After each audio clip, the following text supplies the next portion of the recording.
Ladies and gentlemen, welcome to the VainGlorious Podcast. I'm your host, Chris R.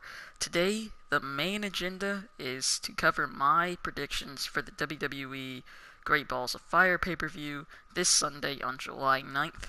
I'm also going to put in my 2 cents about the recent release of Austin Aries, and what I'm going to do is put out a handful of predictions, then cover the Austin Aries release, and then wrap up my predictions for Great Balls of Fire. So I'm going to begin with Akira Tozawa versus Neville for the Cruiserweight Championship. My prediction is Neville. I do not know when they're going to take the title off of Neville, but I don't feel like it's going to happen with Akira Tozawa. This is one of the only 3 matches, honestly, on the card that I'm actually excited about, or even just hyped for, because most of the matches on the card I don't really have much hype going into them, but I do think though this match is on the pre-show, that it really could be very good. But I predict that Neville is going to win, and I feel very confident in that prediction. I really don't think that Akira Tozawa is going to win. At the most, there will be some false finishes and hope spots that might make it seem like he's going to win, but I'm maybe over 90% sure that Neville is going to be going over. Next, I'm going to give my prediction for Dean Ambrose versus The Miz. I'm less confident about this prediction, but I'm going to guess that The Miz is going to win. It's one of those things where, once again, just like with Neville versus Tozawa, I just don't feel like they would take the title off of The Miz. It doesn't feel like the right moment to do so. I do hope that, what I really hope just from this match is that, number one, The Miz retains, because I do like him as champion, and I don't like Dean Ambrose as Intercontinental Champion. But I also hope that, on top of that, this feud ends. And it's just not that good of a feud, so I do hope that this match does those 2 things. The Miz retains, and then the feud just ends there, at least for a while. Next, I'm going to give my prediction for the Hardy Boys versus Sheamus and Cesaro. I'm going to pick Sheamus and Cesaro.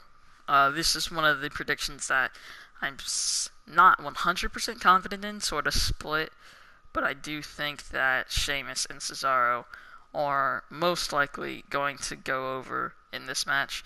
I'm not sure if this is going to be the end of the feud, because I'm not sure, if Sheamus and Cesaro retained, I'm not sure where the Hardy Boys would go from there. I'm not sure if there's really much else for them to do in the tag team division. Maybe if they did lose this match, maybe they'd split and go their separate ways and just enter the singles scene. But yeah, that is my prediction, that Sheamus and Cesaro will go over. Next, I'm going to predict Seth Rollins versus Bray Wyatt, and Seth Rollins is going to win this match. Even if Bray Wyatt wins, one thing that I learned from the Randy Orton versus Bray Wyatt feud from last year into this year is that he's still more than likely going to lose in the long run. If they stretch the feud out even longer than Great Balls of Fire, say he did win, he's still going to lose eventually. The feud is going to end with Seth Rollins going out on top. But I'm going to predict that Seth Rollins goes over at Great Balls of Fire.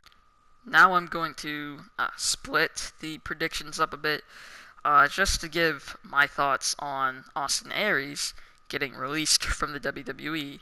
When I first heard about this, I was actually shocked, and it was I don't really know how to describe the feeling, but it felt like a loss to the company, and I'm not sure about what's gone on, why he got released, if he if it was a mutual thing, but thought ran through my head of why, because even though he was in the Cruiserweight division, and the Cruiserweight division isn't the best part of WWE, he was still doing very good, and he was one of the best assets to the company, whether it be, main roster, NXT, like all around, he was one of the best assets to WWE.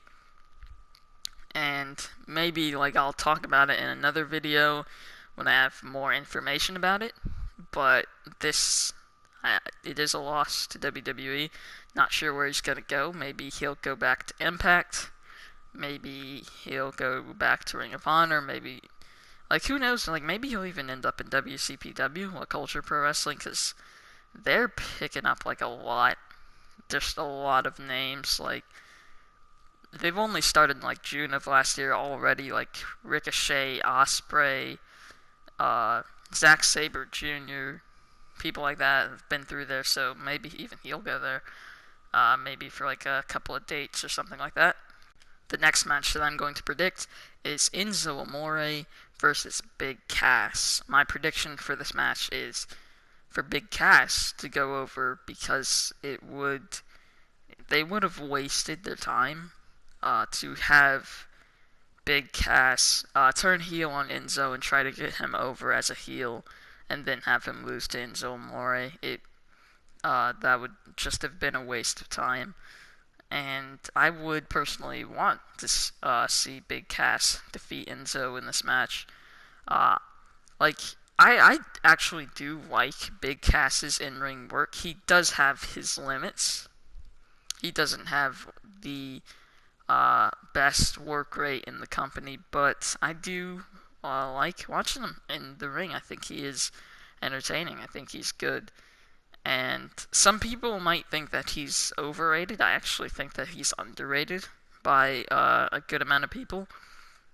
And I feel like when he said in his promo that Enzo Amore was holding him back from winning a championship, he's probably not even wrong. I do think he could win a championship and do that. I think he really could accomplish, even if it's not something as big as a world championship, like Intercontinental Champion, United States Champion, that would definitely be something that I think he deserves. Next up is Sasha Banks versus Alexa Bliss. This is another one that I'm not totally sure about, maybe 50-50-ish on it. Could go either way, but I'm going to predict Alexa Bliss, and this is possibly just bias because I want Alexa Bliss to win. She's my favorite woman on the roster at the moment. So it's probably the bias of me just wanting her to hold on to the title, because I do think Alexa Bliss is just very good. I think she's just a very good just asset to WWE. And yeah, I do want to see her retain the championship. Sasha Banks wouldn't be a bad champion. Next is Braun Strowman versus Roman Reigns. And I'm going to predict that Roman Reigns is going to win this match. And one thing that makes me feel confident about this, other than just the fact that Roman Reigns is in this match, just the fact that he's Roman Reigns, is that he's going to face whoever wins the Universal Championship match at Great Balls of Fire. He's going to face them at SummerSlam, and they're going to want to keep him strong, so they will most likely have him defeat Braun Strowman, and that does reinforce my confidence that he's going to win this match. And it could be a very good match, because the Braun Strowman and Roman Reigns feud has provided multiple just crazy moments, and Braun Strowman period has just been doing he's just been doing crazy stuff, breaking the ring with Big Show, putting Kalisto in a dumpster and pushing him off the stage was okay.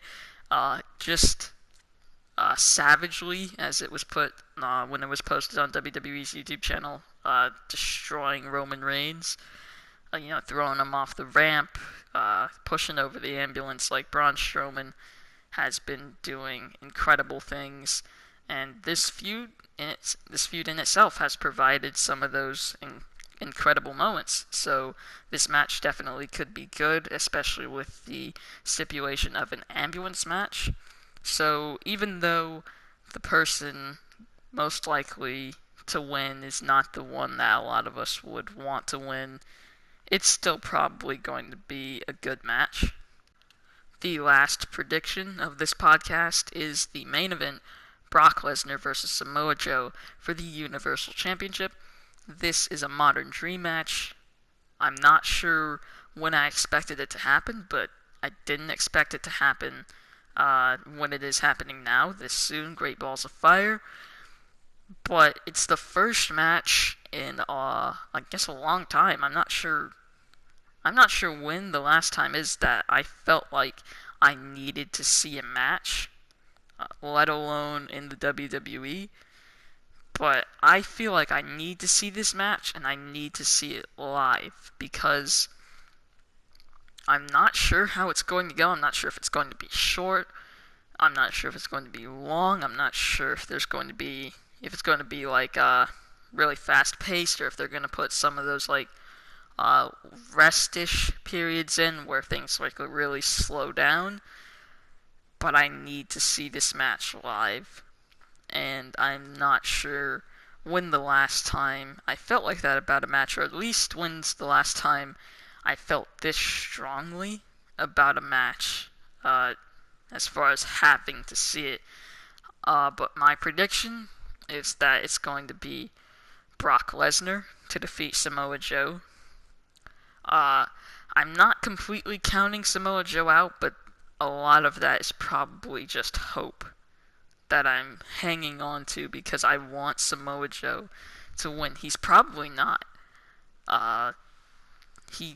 It's probably, me just, I guess, kidding myself, but I want Samoa Joe to win. And if he did, that would be awesome. That would. And, it would suck if he won and then lost to Roman Reigns, but it would be great for him to have that accomplishment of being the Universal Champion. But I'm going to predict that Brock Lesnar is going to win at Great Balls of Fire and retain the WWE Universal Championship. Ladies and gentlemen, that is all for today. Let me know in the comments section which wrestlers you think are going to win at the Great Balls of Fire pay-per-view on July the 9th. My name is Chris R. This has been the VainGlorious Podcast. I will see you in the next video.